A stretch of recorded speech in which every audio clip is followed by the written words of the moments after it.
নরম তুলতুলে আলুর পরোটা, ফুলকো ফুলকো আলুর পরোটা বানাচ্ছি।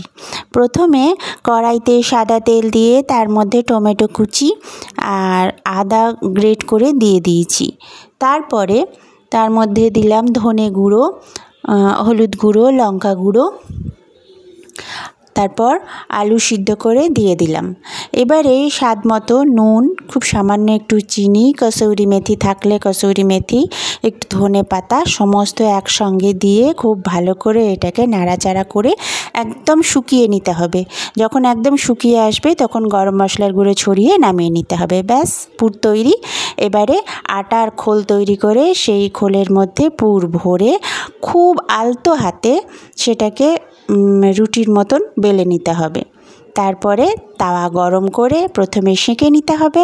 সেঁকে নেওয়ার পর খুব অল্প করে ঘি বা সাদা তেল দিয়ে বেশ চেপে চেপে এটাকে ভেজে নিতে হবে। দেখুন কীরকম ফুলে উঠছে, খুব নরম হয়। তারপরে আচার দিয়ে সার্ভ করুন।